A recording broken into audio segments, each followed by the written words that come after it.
मंडप टाकलाय बघा. कुठे तुमची गाडी? तिथं बघा एक ॲम्ब्युलन्स आहे त्याच्या बाजूला. या या येऊ शकता.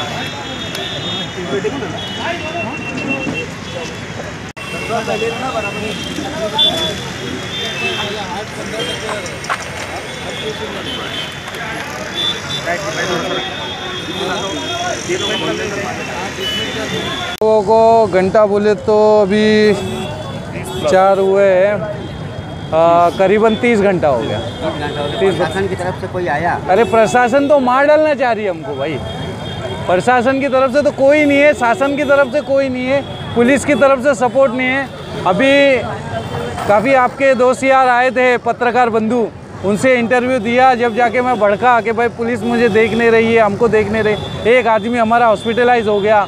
1.5 घंटा वो गिर के पड़े हुए थे और 1.5 घंटा हमको एम्बुलेंस बुलाने को लग गया. टोटल कितने लोग बैठे? हम लोग बैठे थे 17 लोग. हाँ, एक आदमी हॉस्पिटलाइज हो गया. 16 लोग हैं इधर. और हमने चिल्लाने के बाद काफ़ी, तो वो सैयद अली भाई साहब थे, उन्होंने डीसीपी एसीपी को फ़ोन किया. जब जाके ये एम्बुलेंस आई है और डॉक्टर आके अपनी फॉर्मेलिटी पूरी करके गया है कि प्राइवेटाइजेशन जो बिजली का हो रहा है वो रद्द हो जाए. और दूसरा, उसके एवज़ में अच्छे अधिकारियों को MSEDCL में लाया जाए ताकि ये भ्रष्टाचार पे काबू हो जाए और सारी रिकवरी अच्छी तरीके से हो जाए. जब अच्छे अधिकारी आने से काम हो जा रहा है तो काहे के लिए फिर प्राइवेटाइजेशन करने का. तो उस दिन आंदोलन हुआ था तो उसमें बताया गया कि 3 महीने के लिए मतलब स्थगित कर दिया गया है इसको. जी, तो वो स्थगन आदेश किसने दिया है? इसका जी नहीं, कुछ भी नहीं है, ये सब झूठ बात है. क्योंकि इसका सोर्स मैं आपको बताता हूँ. 20 तारीख के, अभी 20 तारीख, अभी परसों के पेपर में, हिंदुस्तान टाइम्स में mister Anil Kamle, chief PRO of MSEDCL का स्टेटमेंट आया कि सरकार ने हमारे साथ कोई कम्युनिकेशन, कोई बातचीत नहीं करी है, हमको कोई डिटेल्स नहीं दी है और हमने प्राइवेट कंपनियों को कलवा मुमरा के लिए वर्क ऑर्डर पास कर दिया है. ये आया है हिंदुस्तान टाइम्स के पेपर में. तो ये या तो वो झूठ बोल रहे हैं या तो ये झूठ बोल रहे हैं. अब उन्होंने बोला है तो वो तो अधिकारी है, उसने वर्क ऑर्डर पास कर दिया तो कर दिया होगा. अब ये पॉलिटिशियन है. यानी ये जो आंदोलन हुआ है वो यहाँ की पूरा करने के लिए, ये आंदोलन में जो बोला गया है कि स्थगित किया गया, ये लॉलीपॉप है, ये झूठ है. सरकार की तरफ से पब्लिक की दिशा भूल की गई, पब्लिक को झूठ बोला गया और स्थगित का कोई भी मामला नहीं है. तो टोरेंट के तो आप लोगों को कब तक बैठने का जाता है? नहीं, कब तक नहीं, ये बेमुद्दत है. जब तक सरकार मान लेती या फिर 17 जन का जनाजा नहीं उठ जाता तब तक के तो बैठे रहे. अच्छा, इसके अलावा अगर मान लीजिए कि आंदोलन में अगर ये भूख हड़ताल में कामयाबी नहीं मिली तो इसके बाद अगला कदम आपका क्या होगा? जिंदा ही नहीं रहेंगे तो अगला कदम क्या होगा? ये आप लोगों से गुजारिश है कि सारे मुमरा वासियों से गुजारिश है, ये जो कब्रिस्तान का लफड़ा चल रहा है तो UD ने जो कब्रिस्तान दिया है, हम 17 की मैयत वहाँ जाके दफना दिए. लीगल कब्रिस्तान. मेहरबानी होगी. मैंने दशरथ पाटिल जी ने कहा ना, जो आंदोलन के अध्यक्ष हैं, कि भाई वो 3 महीने का जो हमको स्टे मिला उसको दिखाओ. वो दिखाई नहीं जा रहा है. वो स्टे कहाँ मिला है और किसने दिया है. मुख्यमंत्री का तो कोई बयान नहीं आता क्योंकि स्टे तो मुख्यमंत्री दे सकता है. बिजली विभाग का कोई अधिकारी, कोई मंत्री नहीं होता. बिजली विभाग में पूछा गया तो वो बता रहे कि कहीं कोई स्टे नहीं है. ये आंदोलन को, जो उस दिन आंदोलन निकलने वाला था, उसको कहीं ना कहीं डैमेज करने के लिए ये स्टेट गवर्नमेंट की साजिश थी. मैं सीधा आरोप लगा रहा हूँ, चाहे वो पालक मंत्री हो और चाहे स्टेट गवर्नमेंट हो. इन्होंने कहीं ना कहीं उस आंदोलन को तोड़ने की कोशिश किया, लेकिन वो रातों रात दशरथ पाटिल और हम लोगों ने जो ये बात कही कि अगर पालक मंत्री जी को स्टे मिला है या उनको निजीकरण कैंसिल हो गया तो वो पेपर लेके आ जाएं और हम लोग उनका सत्कार करते हैं. क्योंकि हमारा मकसद है टोरेंट जाना चाहिए, हमारा मकसद सिर्फ यही है.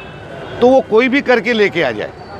तो वो आंदोलन को भटकाने की कोशिश की गई. अच्छा, कि अगर एरिया प्रतिनिधि है, अगर वो अपनी NOC नहीं देता है या नो ऑब्जेक्शन नहीं देता है, जब भी कंपनी आती है या कि बिना NOC के ही उसकी कंपनी यहाँ पे आके काम कर सकती है? देखिए, ऐसा कुछ भी नहीं है. ये जो एक NOC वाली बात है, ये सरासर गलत है कि MP NOC देता है, MLA NOC देता है. वो विरोध कर सकता है, बोल सकता है, वो कोई अथॉरिटी नहीं है कि वो करे. वो क्वेश्चन जो है वो गलत फैलाया जा रहा है कि कोई MLA वो कर सकता है. हाँ, उसकी मर्ज़ी हो सकती है ना, लेकिन वो NOC लिख के देना उसका काम नहीं है एमएलए का। उस आंदोलन में ये भी नारा लगा कि जेटली पाकिट परत दिया वो नारा मैं भी सुन रहा था। अब जिसने पाकिट लिया होगा वो समझे, हम बगैर पाकिट वाले थे तो हम यहाँ पे भी है, यहाँ पे भी हर जगह है। अब किसने लिया, क्या लिया, उससे पूछना चाहिए। अच्छा, तो सैयद भाई थोड़ा सा है, देखिए शहर की आवाम को बहुत बड़ा नुकसान पहुँचने वाला है। अब उसका कारण गिनाऊँ, 103 लोग भिवंडी के अंदर आम आवाम, गरीब आवाम मर चुकी है टोरंटो से कनेक्टेड होके, उनके गलत उसके वजह से। 600 लोग जेल के अंदर भेजे जा चुके हैं, 6 लोगों को सज़ा हो चुकी है 6-6 साल की। मेरा टोरंटो कंपनी का माने ईस्ट इंडिया कंपनी, जैसा ईस्ट इंडिया कंपनी जब इस देश में आई थी तो इस देश को गुलामी में जकड़ी, उसके लिए बड़ा आंदोलन खड़ा हुआ। आप बताइए केरला से क्यों टोरंटो को भेज दिया गया, तमिलनाडु से क्यों भेज दिया गया उसको। मैं बोलता हूँ टाटा की बात क्यों नहीं करते लोग। टाटा की बात करें, आम जनता यकीन कर लेगी कि हाँ टाटा लाओ। हमको मालूम है टाटा खून नहीं चूसेगी। इनके जो ट्रांसफार्मर होते हैं साहब, ट्रांसफार्मर जो ये लगाएंगे उसके अंदर 220 का वो रहता है, कुछ 220 की जगह उनका 320 पे चलता है। अभी जो वहाँ की कमेटी ने पवार साहब के माध्यम से जो इंक्वायरी पुटअप हुई है खालिद गुड्डू जो भिवंडी के, तो उसमें विजिलेंस ने जब 5-6 ट्रांसफार्मर पे रेड करके उसका वो निकाला गया, तो मेरे ख्याल से अर्थिंग पे 0 होना चाहिए, तो अर्थिंग पे 150 है। तो कभी कभी होना चाहिए 20, 25, 50 हो जाता है अर्थिंग पे। जहाँ पे 220 होना चाहिए वहाँ पे 320 के ऊपर चल रहा है, कभी कभी 220 के ऊपर भी जाता है। तो ये इसलिए होता है कि ताकि मीटर आपका फास्ट भागे। ऐसा ऊर्जा मंत्री ने खुद देखा है वो रिपोर्ट को। तो अब क्यों टोरंटो के लिए, इसका माने कि टोरंटो नाफिज करने का मतलब क्या, और कंपनियां नहीं है क्या?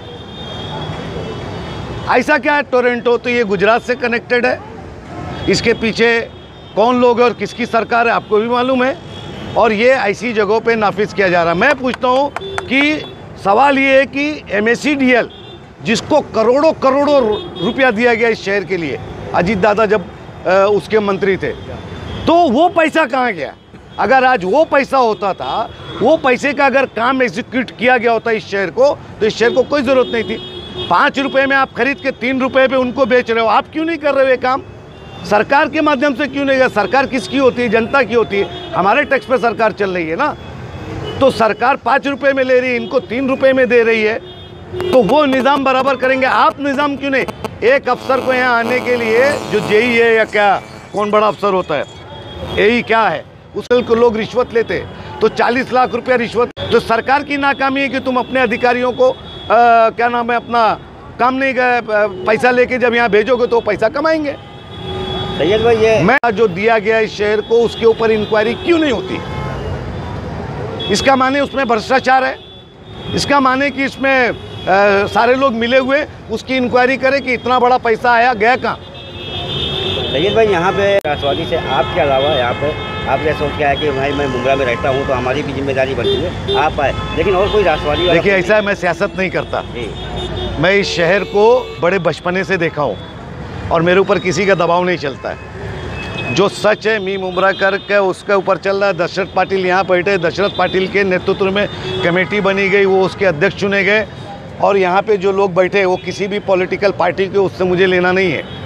लेकिन इस वक्त वो मी मुंब्रा करके बैनर पे बैठे, तो हमारे सबका फ़र्ज़ होता है, राष्ट्रवादी हो, कांग्रेस हो, समाजवादी हो, कोई भी पार्टी हो, ये शहर का कोई भी आदमी हो, उसका फ़र्ज़ बनता है कि इन लोग की हौसला अफजाई के लिए बैठना चाहिए।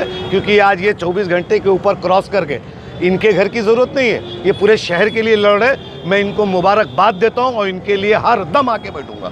Thank you.